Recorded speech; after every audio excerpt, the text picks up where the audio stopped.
Call all hands. Beat to quarters.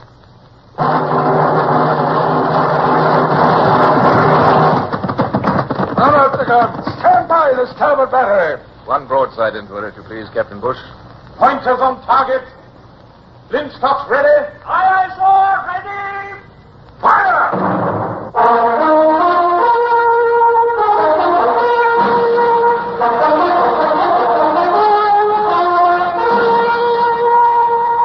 Presenting Michael Redgrave as C.S. Forrester's indomitable man of the sea, Horatio Hornblower.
After so many years, I can still look back on that period of my life with pride and satisfaction. I had been given 3 days in which to do as much damage as possible before rendezvousing with the flagship and the Caligula, and in 24 hours I'd captured a French brig laden with military supplies, destroyed the heavy batteries at Lancer, and taken 7 small craft, and cut out and taken a French ship under the guns of the Port Andres batteries. The coast was in confusion, and I was at least £1,000 the richer in prize money. But I hope to do much more yet in the remaining time. The question was, how? You sent for me, sir? Brown. Can you swim, Brown? Swim? Why, yes, sir. Good. Well, I want a crew for the barge. Everyone a good swimmer and every man a volunteer. Aye, sir. Let all volunteer. Now, Marky Brown, this is for dangerous service. I want true volunteers, none of your press gang. Aye, sir. Are you going, sir? Yes. It'd be hard to pick 'em, sir. They'll all want to go. Well, I'll leave it to you. Issue a cutlass to each man and a packet of combustibles. Aye, sir.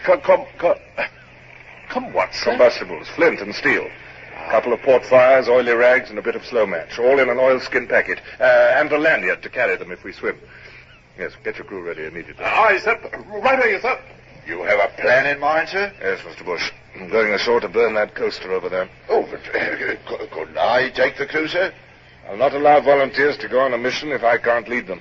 But if I call for volunteers... You're wasting time, Mr. Bush. I can't accept your offer.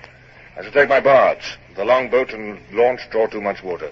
And mark this, Mr. Bush, no rescue parties. If we're lost, we're lost. I'll not have you wasting valuable lives in rescue attempts. Shall I give you that in writing? No need, sir. I understand, but... Right. Well, heave the ship to. Stand off and on and wait for us.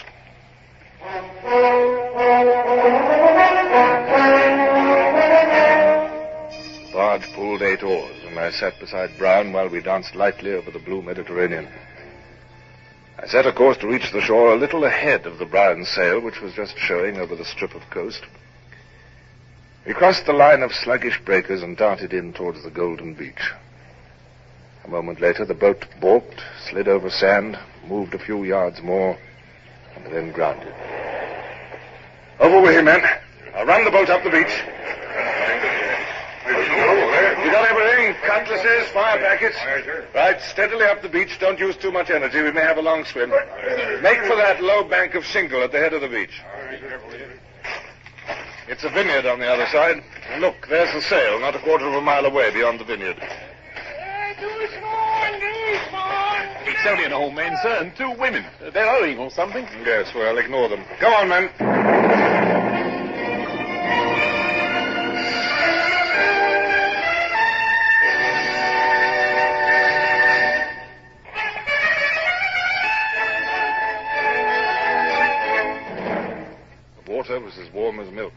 But the coaster was 150 yards away, and my sword, dangling from my naked waist, hampered me, and already seemed heavy as lead.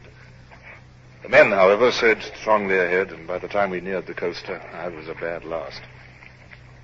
The men scrambled up into the low waist of the vessel, and then waited to help me aboard. It must have looked a strange sight, naked but armed. Yet in the tenseness of the moment, our nakedness was forgotten. I walked aft towards the little group of men and women, trying to recollect my few words of French. Hobson, there's a dinghy overside. Draw it in, and I'll order the men to it. Au bateau, entrez dans le bateau. Silence! Écoutez-vous! Entrez-vous dans le bateau, s'il vous plaît. Here, I'll do it, sir. Here, you, open the boat house and knock your pressure it off, see? Yeah, I thought he'd understand that.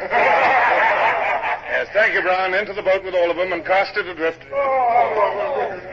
Well, that's them settled, sir. Look, they're making for the towpath. Yes, well, never mind them. Set the ship on fire.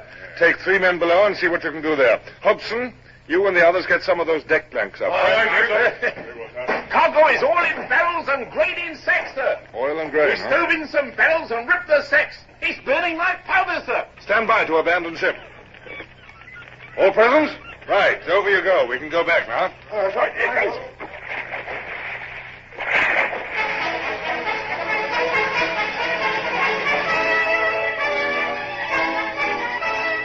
Hey! Look at that old woman from the coaster. She's slung all her clothes in the lagoon. Not a stitch left. Look, I'll dive in and get your shirt, sir. No, there's no time. We must leave our clothes. A few clothes for a ship and a valuable cargo is a good exchange. Would you like the old man's trousers, sir? I'll strip them off, be damned to him. No. Come along, back to the vineyard. Fall in behind me, men. Yes, it's no good grumbling. We did the job naked, and we'll go back naked. Now, up into the vineyard with you now. There's a horseman riding across the vineyard towards us, sir. He's got a blue uniform and a cocked hat. What? Just give me a hand. Let me see. It's one of Bonaparte's gendarmes. Down and at him, man. Well, I'm dead. He's galloping away, sir. Just never mind him, man. Back to the beach.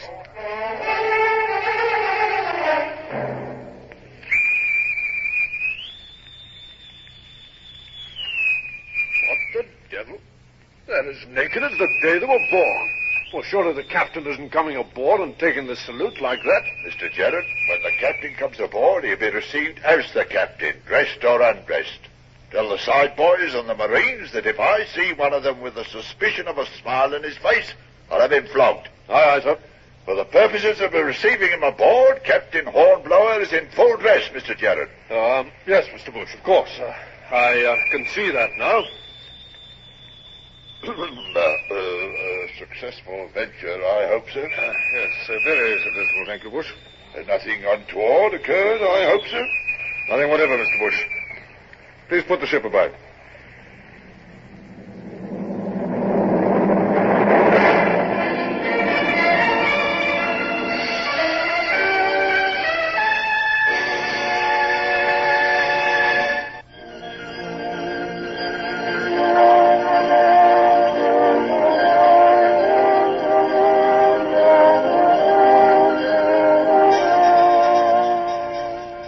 Only 2 hours past dawn. It was stifling hot already. The easterly breeze seemed not to have cooled at all by its passage of nearly 400 miles across the Mediterranean from Italy.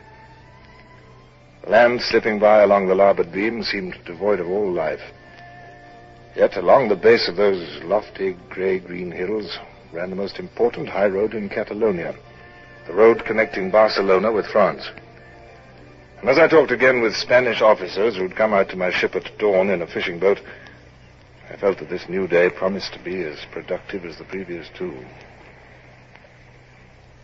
You're certain, Colonel Villena, that this army of General Pino's will march along this very road? They must, Captain. 10,000 of them. Pino's and Lecchi's division of the Italian army. It was at Tordera that I lost my own regiment. Yes. Their army cut us to pieces, and I only escaped myself by riding until my horse dropped onto me. But there is more than the loss of my regiment to avenge, sir. The Italians have burned every village in the uplands. Every road is lined with gallows. and upon every gallows is a Spanish corpse. Horrible. Well, sir, we must see what we can do.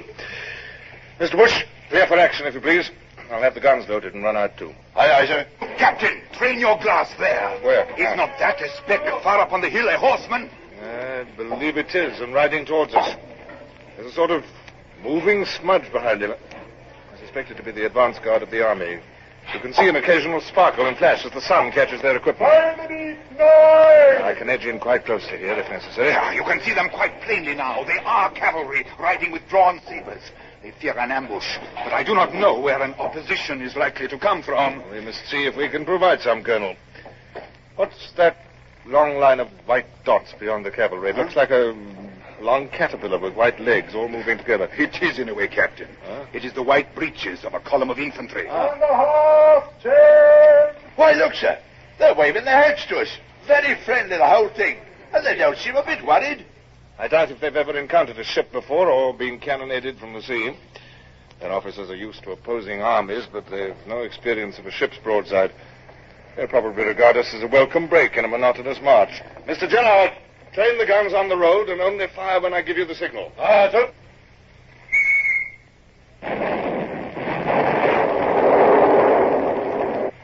Fire as you will, Mr. Gerard. And again. And again. Give it to 'em, lads. Water this night. Deeper water, sir. We can move further in. They don't like it. Next column's boating. Starboard pointer. Mr. Gerard. Mr. Gerard, load with grape shot. Aye, sir. See, they have jammed. The columns coming up are preventing the others from getting away. Yes. They are struggling with each other. Yes, it's sheer murder, but I fear it must be done. That'll show 'em. That'll teach 'em. For the deep cellars. Stand by to go about. Cease fire. We must run out past that headland and come back again, Mr. Bush. They've done considerable damage, I think. Yes, sir. Just look at the road. It's littered with them. And the hillside's covered with men trying to get away. Their officers will never round them up. There's a battery of artillery at the end of the next column, sir. Yes, 9-pounder field pieces. The only stuff against our broadside. But by heaven, they're going to try. Look at this officer galloping down the line. He's ordering the guns into action. Yeah, wear ship, Mr. Bush. We'll stand in and give them a sporting target. Aye, aye, sir. 9-pounders. Reserve your fire for the battery, Mr. Gerard. Ready? Now. Damn the smoke! It's blowing right back into our eyes. Can't see a thing. Magnificent! Half the guns are smashed. Their crews are killed or scattered. Not all. That officer's a gallant man. He's trying to get one gun working. It's too late. Our speed is taking us out of range. Here's a 2nd Division of infantry, sir. Look at them. Scattering up the hillside even before we get to them. Yes, don't fire at them, Mr. Gerard. It's as damaging to an army to be scattered and demoralized as to be killed. Though I doubt if our men will understand that. Do you see that group of horsemen above the road there? Gold trappings and plumes? The staff of the army, I'll swear. Mr. Gerard, we'll give a little attention to that group up there, if you please. Aye, sir. Do the fools think they're out of range or don't they care?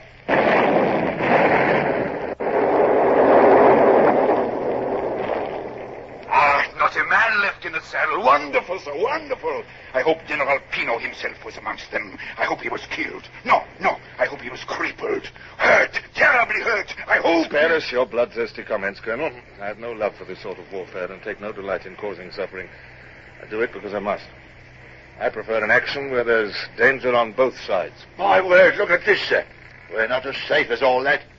It's a musket ball embedded in the rail to half its depth.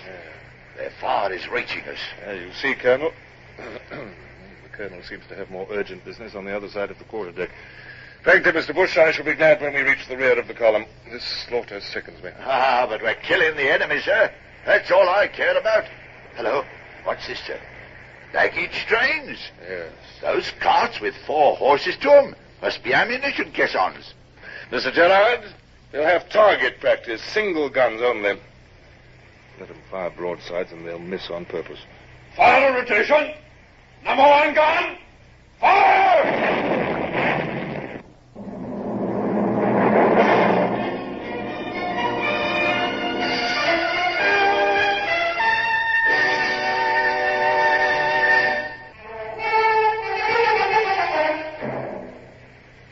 Sutherland drifted slowly along the shore, our guns spoke out one by one, hurling a hatful of grape shot onto the road.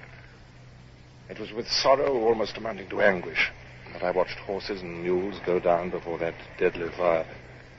But I maintained a cold, impassive face throughout. A few of the mules managed to leap the bank out of the road and scramble up the hillside, scattering their loads as they went. And then, as we passed the last of the ammunition train and came to a new line of carts, I observed a man standing up in one of the carts and frantically waving a white handkerchief. Looks as though they want to surrender, sir. Ridiculous. He must know that no surrender could be put into effect. He must take his chance. What's he doing now? He seems to be trying to pick something up from the floor of the car. He's tried to lift it. Oh, good heavens, I see now. Cease fire! Cease fire at once!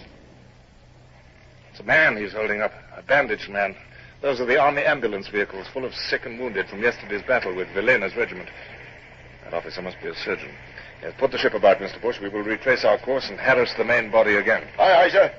Stand by to go about. Aye, sir. Hands to places. Won't be so easy on this deck, sir. We'll have to sail close haul, and if we make 3 knots, we'll be doing well. We shall do the best we can, then. Deck there! Field guns training us from the road, sir. We've got 3 guns into position, sir. Very well. We'll see what we can do. Mr. Gerard, carry on with your target practice. Aye, sir. In a way, Mr. Bush, this is a good thing. Our crew is raw, and there's a vast difference between shooting undisturbed and shooting under return fire. See how they behave. Those fellows are good gunners. That one was close. That was closer, sir. Look at that hole in our topsail. I should think... Sir. Some casualties, I think. Yes, use your bow chaser guns on the battery. It may unsteady their gun players. There's plenty of targets even if they can't reach the field guns, sir. Look at their soldiers scattering all over the hillside, sir. Yes, their officers are going to have a difficult time reassembling them, and many will desert. I understand that these Italian divisions desert readily. They have no love for Bonaparte's cause. More hits. The main top-gallant backstay's parted, sir.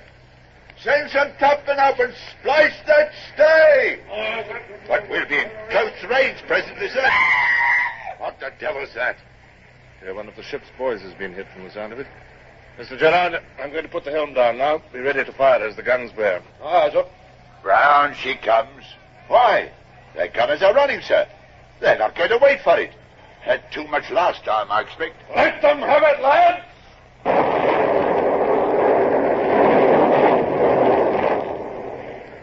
Smoke's clearing. Yes. Oh, well aimed, Mr. Gerard. There's not a gun left on the road. Your men behaved like veterans. Fire the mark! 7! Oh, the water is shoaling rapidly. We must stand out to sea again, Mr. Bush. I think we've done all we can here. By the time we get in again, the remains of the army will have withdrawn. Aye, aye, sir. Starboard your helm! Hands to braces! You may secure your guns, Mr. Gerard. Aye, sir. Cease fire! Secure the guns! 5 victories in 3 days! 3 cheers for the captain! Tell them to stop that nonsense, Mr. Bush. Mr. Bush, kindly refrain from grinning like a fool. Mr. Longley, a British officer does not caper on the deck like a schoolboy. Captain Hornblower, sir. Sir? Yes. Oh, yeah, the gunroom steward. You may find that our casualties are nothing to cheer about. Yes? Begging your pardon, sir, but Tom Cribb's been killed. Tom Cribb? I remember no man of that name. Mr. Bush, surely the heavyweight boxing champion of England is named Tom Cribb, isn't he? I believe he is, sir. That ain't all, sir. There's Mrs. Siddons. What? She's got a splinter in her... Well, sir, to tell the truth, she got a splinter where she won't be able to sit down, sir. Squealed something horrible when I pulled it out, she did, sir. Mrs. Siddons, are you a madman or am I? Tom Cribb and Mrs. Siddons are 2 of the pigs belonging to the gunroom mess. Pigs? What, are they our only casualties?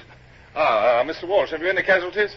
Not among the men, sir, but I'm afraid that Tom Cribb and Mrs. Siddons... Thank you, Mr. Walsh. I already have a report on the condition of Cribb and Siddons. Mr. Bush, you may issue grog to all hands. Splice the main brace!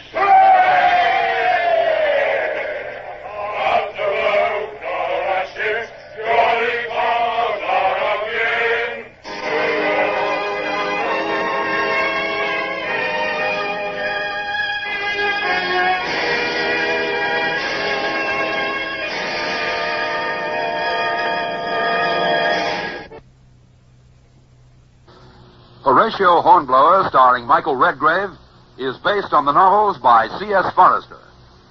Music composed and conducted by Sidney Torch. Produced by Harry Allen Towers.